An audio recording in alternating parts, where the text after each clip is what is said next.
She was stopped 11 times in 6 months by the same officer, and when she finally stood before me, she said 3 words that silenced the courtroom. I drive while black. What happened next changed the way the city looks at justice forever. There are days in my courtroom that begin like any other.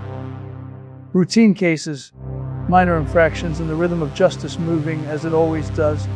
But then, once in a while, a case walks through those wooden doors that forces everyone to stop and think.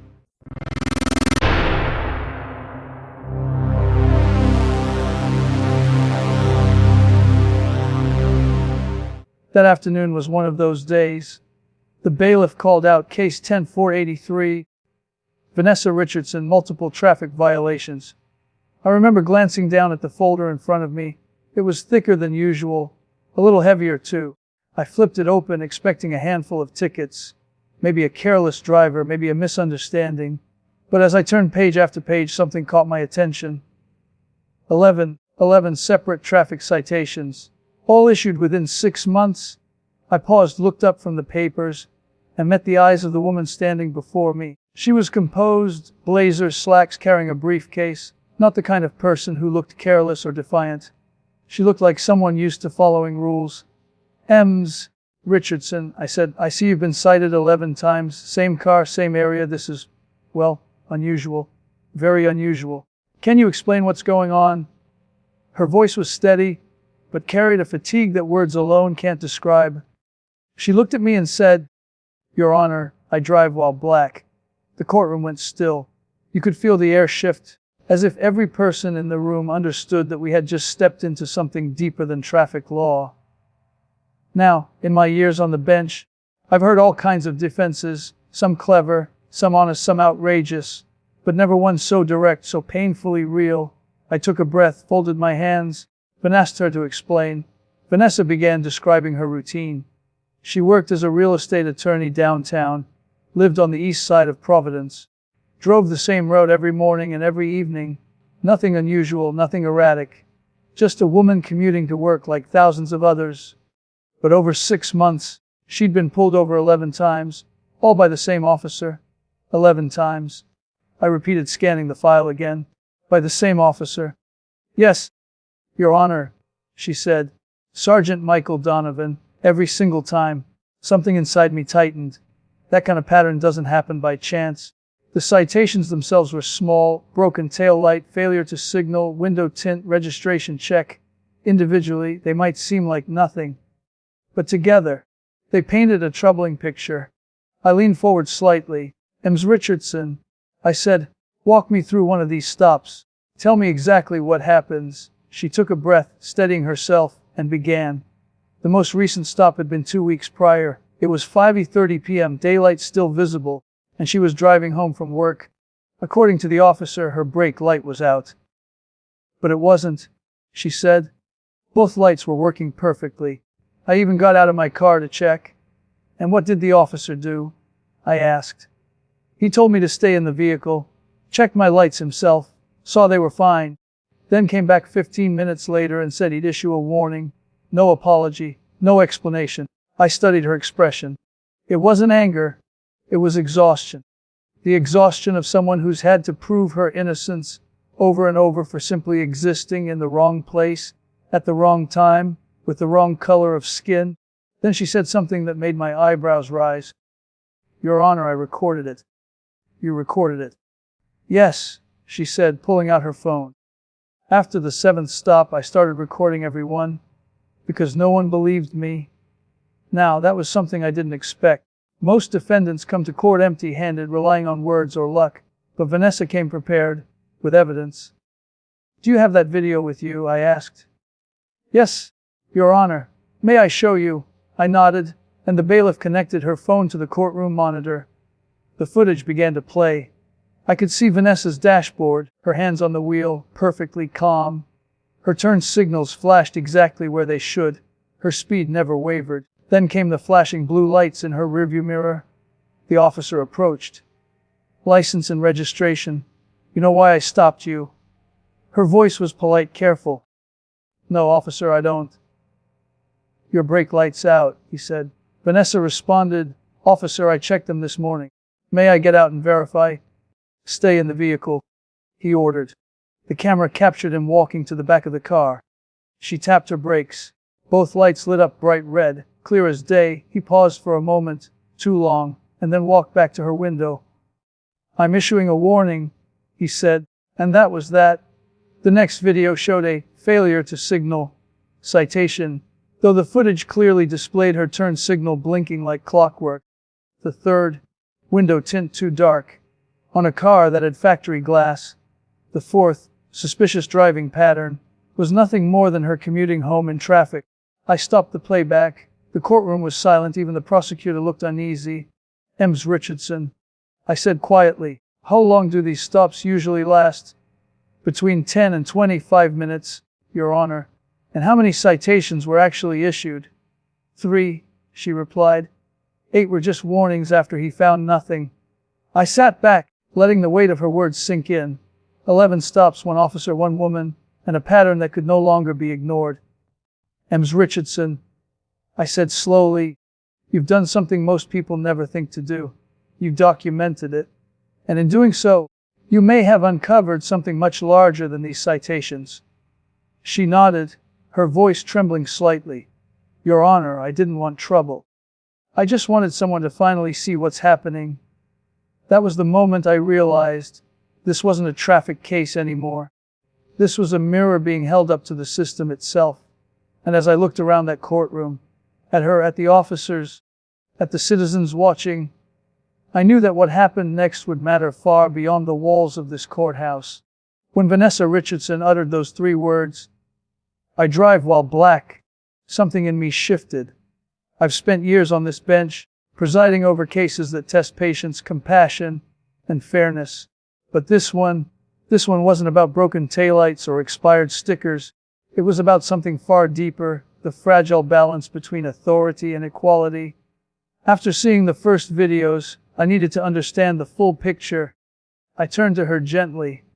Ms. Richardson, I said, you mentioned you started documenting after the 7th stop. Why did you begin then? She looked at me, and her answer was both simple and heartbreaking.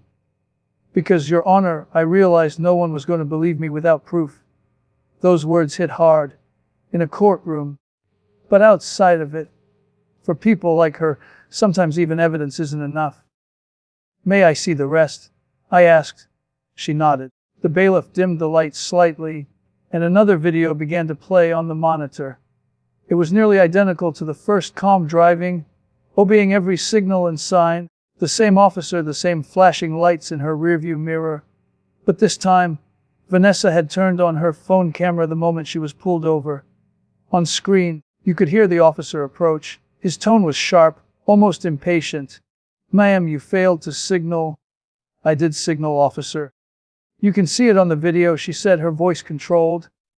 You can't film me without permission, he snapped. Actually, officer, she replied, I can. Rhode Island is a one-party consent state. That's when the officer's tone changed. He seemed caught off guard, unsure whether to argue or retreat. He returned to his cruiser. 10 minutes passed, the kind of silence that speaks louder than words. Finally, he came back and said the same line as before. I'm issuing a warning. Drive carefully. I could feel my pulse steady but strong. Each of these videos told the same story.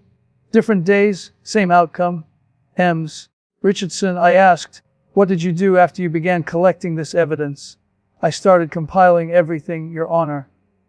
Each stop, date, time, GPS data.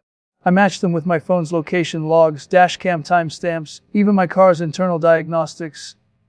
She paused, glancing briefly at her papers, and I started asking my colleagues about their experiences.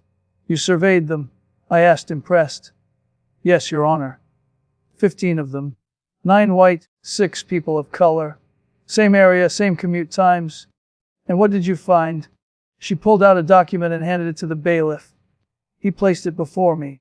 A neatly organized spreadsheet. Color-coded, time-stamped, professional. The white colleagues, she said, 0 stops in the past year. The colleagues of color, 23 stops combined. I read each line, the names, the dates. This wasn't opinion. This was data. Ms. Richardson, I said softly, you've done the work of an entire internal affairs investigation. She smiled faintly. Your Honor, I'm an attorney. I know how hard it is to make anyone listen without evidence. So I built a case, my own. That moment, I realized something crucial. She wasn't just defending herself. She was standing up for countless others who never had the chance or the tools to do what she had done. I turned to the prosecutor. Counselor, are you seeing this pattern? He hesitated, shifting uncomfortably in his seat. Your Honor, I'll need time to review these materials. But yes, the numbers do seem concerning. Concerning, I repeated. That's one word for it. In truth, it was more than concerning. It was alarming. 11 stops by the same officer, all within the same stretch of road, all targeting one person, and now data suggesting a wider trend. Vanessa continued. Your Honor, I didn't want to accuse anyone unfairly. I respect law enforcement. But I also know what it feels like to be singled out, to be looked at not as a professional woman, but as a suspect before I even rolled down my window. Her tone was steady, but her voice cracked slightly at the end. I could sense the emotional toll behind every carefully chosen word. I looked down at the spreadsheet again. This wasn't a courtroom story anymore. It was a living example of how bias can wear a uniform, and how truth sometimes arrives only when someone has the courage to document it. Ms. Richardson, I said finally, do you have copies of these videos and reports? Yes, Your Honor, all backed up to cloud storage and on 2 external drives. I nodded approvingly. You've done what the system should have done. Gathered facts without fear. The older gentleman sitting in the gallery, later I'd learn his name was Marcus Webb, raised his hand respectfully. Your Honor, he said, voice trembling. What she's saying is what we've been living for years. She just has proof now. A quiet murmur ran through the courtroom, people nodding, whispering. It wasn't chaos, it was recognition. Vanessa turned toward him and gave a small nod of gratitude. Then she looked back at me. Your Honor, she said, I just want to drive home without feeling hunted. That one sentence silenced the room again. I took a deep breath. Ms. Richardson, I told her, I can't undo what's been done, but I can make sure this court listens. Because in that moment I knew. This wasn't just about one woman, one car, or one officer. It was about a truth that had lived in silence for too long, and a courtroom that finally had the evidence to see it clearly. The proof was right there, in her videos, her data, her courage, and soon, that proof would turn into something undeniable, a turning point not only for Vanessa Richardson, but for the very idea of justice itself. When I looked up from the documents and back at Vanessa Richardson, I wasn't seeing a defendant anymore. I was seeing a professional woman, a mother, and most importantly, a citizen who had done everything right, yet was still standing in a courtroom fighting for her right just to exist without suspicion. I leaned back in my chair, letting the silence linger. Sometimes silence in a courtroom speaks louder than any verdict. The faces in the gallery were tense, waiting, but I wasn't rushing this one. Some moments demand you feel the weight before you respond. Finally, I turned to the prosecutor. Counselor, I said evenly, we've watched 4 separate videos showing legitimate compliance with traffic laws. We've reviewed documented data showing one officer stopping the same driver 11 times in 6 months, all within a 2-mile stretch. Now, tell me, in your professional opinion, does that look like standard policing? He adjusted his tie, his face pale. Your Honor, I won't pretend this looks good. I think we need to involve internal review before proceeding further. Before proceeding, I repeated softly. Counselor, this isn't a debate. This is a pattern, one that can't be explained by coincidence. The courtroom murmured again, that restless ripple of people realizing they were witnessing something much larger than a traffic case. I turned to Vanessa. Ms. Richardson, I want you to know something. You've done exactly what this system asks people to do. Obey the law, gather facts, come to court, and trust justice to do its job. You've done that. Now, it's time we do ours. She nodded quietly, emotion tightening her throat. Thank you, Your Honor. That means more than you know. I looked down at the list of citations again. Failure to signal. Broken light. Suspicious driving. Words so small, yet carrying the weight of something much larger. Each one a pretext, each one a reminder that authority without accountability becomes harassment in disguise. I turned to the gallery and spoke not as a judge, but as a man who had seen too much of human behavior from behind a bench. Ladies and gentlemen, this courtroom isn't just a place for punishment, it's a place for truth. When truth shows us something uncomfortable, our duty isn't to look away, it's to confront it. There was a pause, you could have heard a pen drop. Then, from the back, that same older man, Marcus Webb, spoke again quietly but firmly. Your Honor, this is the first time I've ever seen a judge actually say that out loud. I nodded to him. Mr. Webb, truth doesn't need to be loud. It just needs to be acknowledged. Then I turned my attention to something that had been gnawing at me since the start. Ms. Richardson, I said, I noticed that after your first few stops you didn't file complaints. Why? She sighed, her answer honest and raw. Because I didn't think anyone would believe me. The first few times I just went home and cried. Then I started thinking maybe it was me.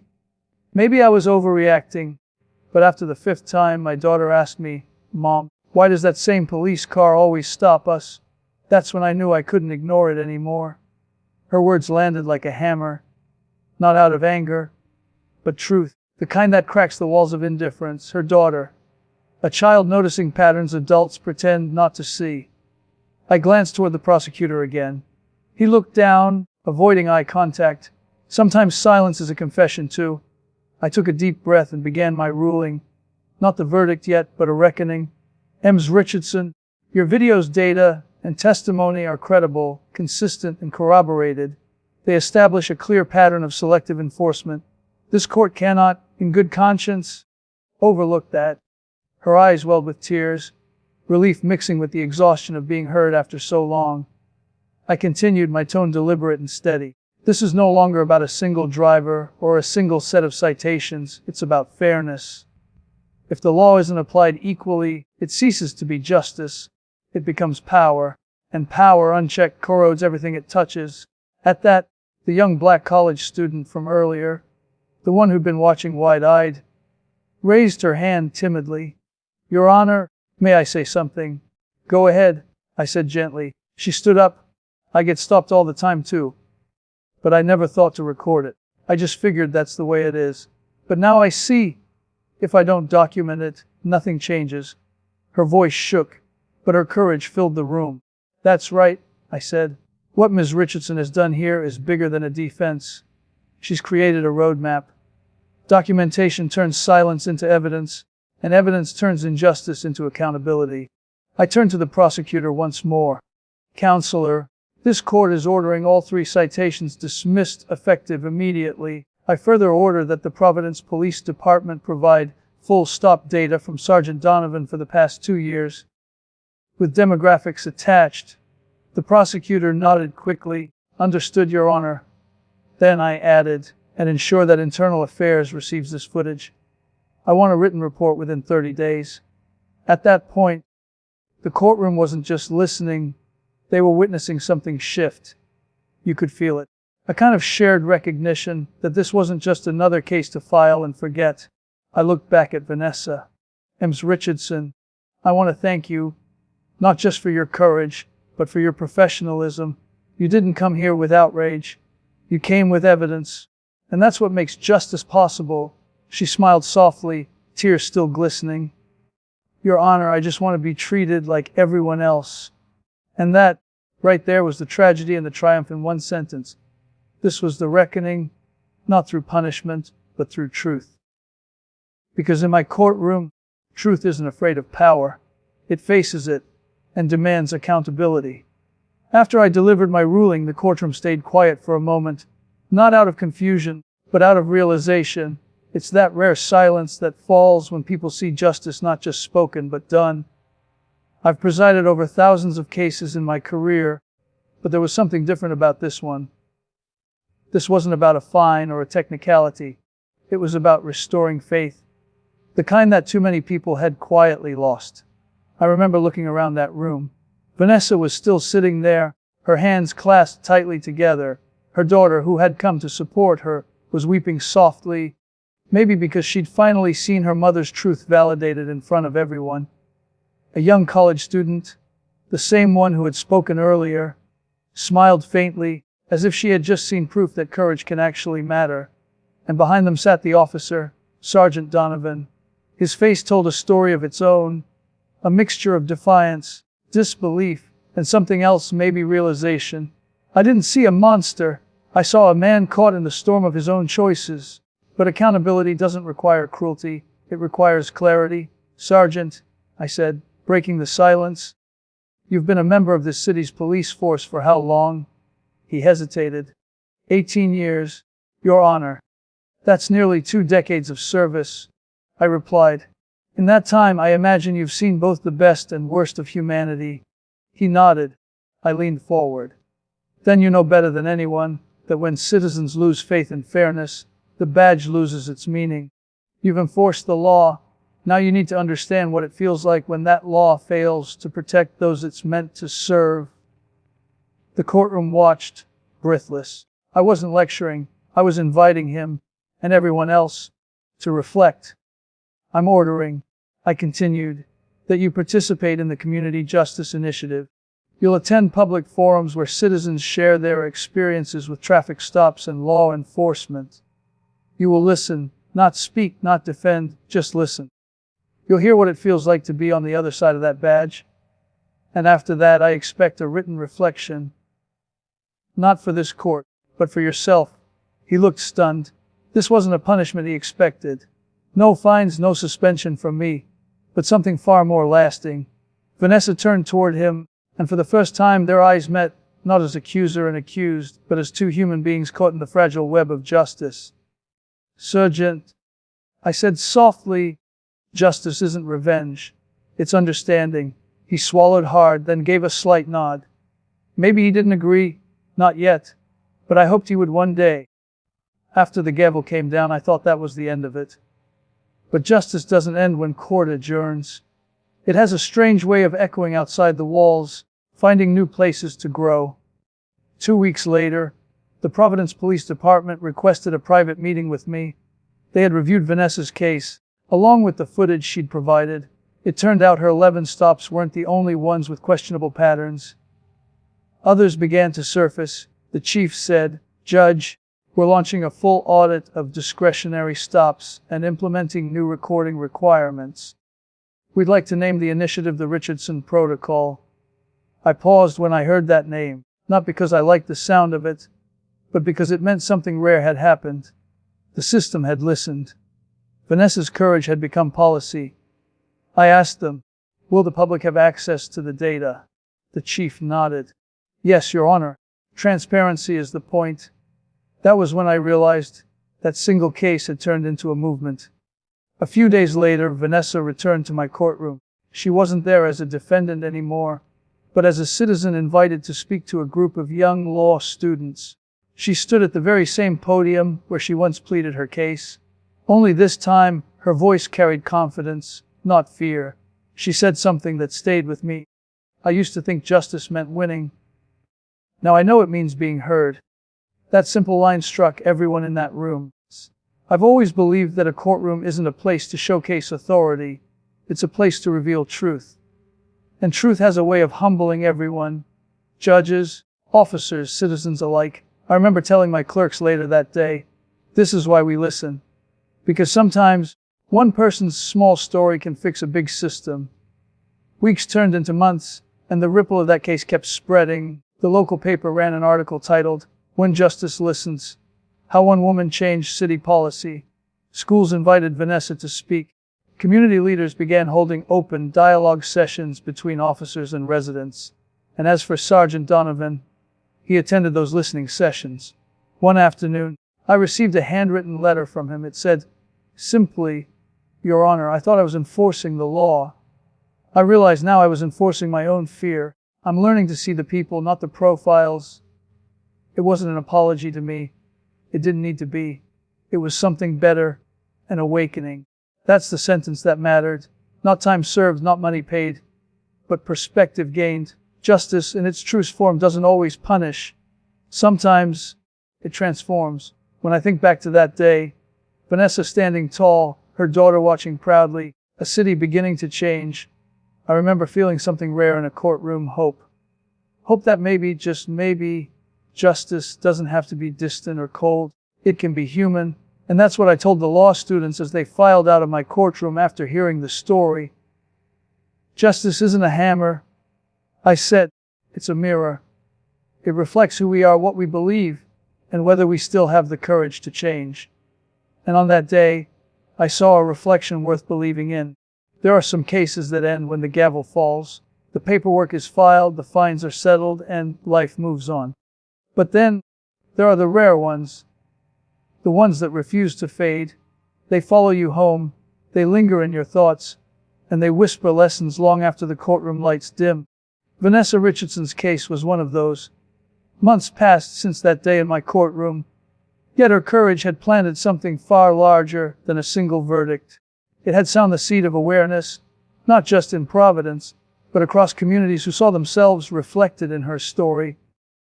I remember one quiet morning, sitting in my chambers, sunlight spilling through the blinds.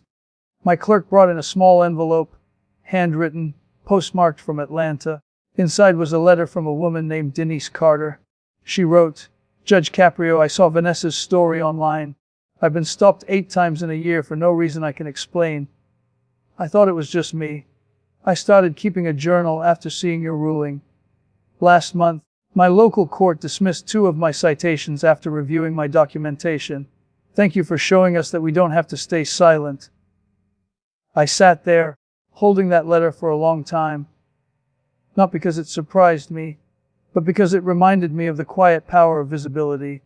When people know they can speak, they start to believe they matter. And when they believe they matter, they start to change things. That's how courage spreads. Vanessa's case was no longer about one woman or one officer. It became a mirror held up to a system that too often operated in the shadows of bias and denial. Weeks later, I was invited to speak at a judicial conference in Boston. The topic: bias and accountability in everyday justice. When my turn came, I didn't bring statistics or charts.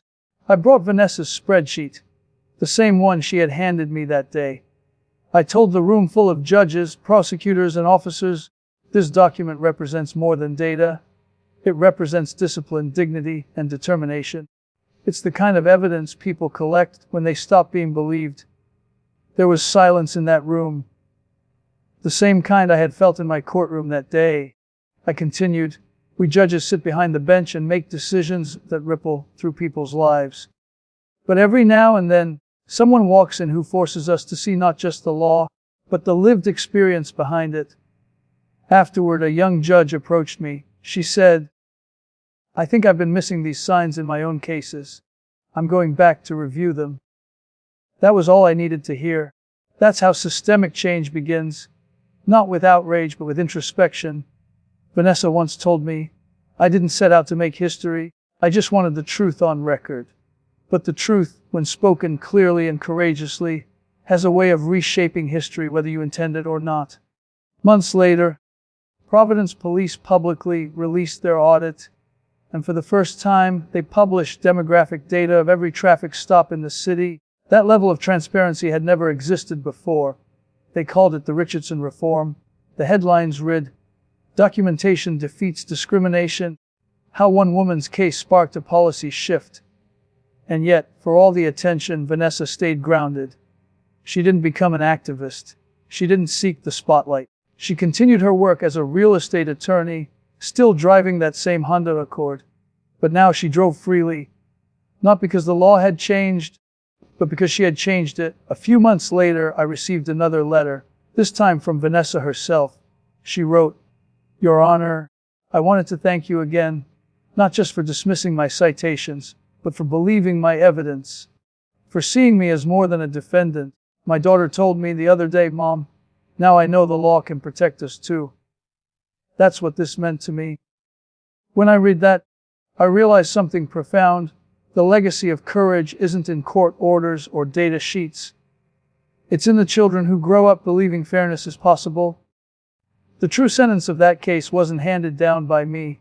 It was written by every person who decided to start recording, to start speaking, to start demanding truth. In my years on the bench, I've seen countless acts of defiance, but courage, real courage, looks different. It's quiet. It documents instead of shouts. It endures instead of explodes. It doesn't fight the system with rage, it reforms it with evidence. Vanessa taught me that. I remember standing by the courthouse steps one evening, watching the city move. Cars passing, people walking, lives unfolding. Somewhere out there, another Vanessa might be driving home, worried she'll see flashing lights behind her for reasons she can't understand. And maybe now, she'll know she's not alone. Maybe she'll know her story matters too. That's the thing about justice. It isn't static, it evolves, it listens, it learns. But only if we have the courage to confront it when it falters. In the end, Vanessa Richardson didn't just win her case. She rewrote the expectations of what fairness looks like in everyday life. She proved that evidence, when paired with integrity, is more powerful than prejudice. And she reminded an old judge that the gavel, for all its authority, is still just wood and metal. It means nothing without compassion behind it. So whenever I walk into my courtroom now, I keep a copy of her spreadsheet tucked in my desk drawer, not as a legal document, but as a moral compass. Because one woman's courage reminded me, and perhaps all of us, that justice doesn't just live in the law books. It lives in the hearts of those brave enough to demand it. And that, I believe, is the legacy of courage.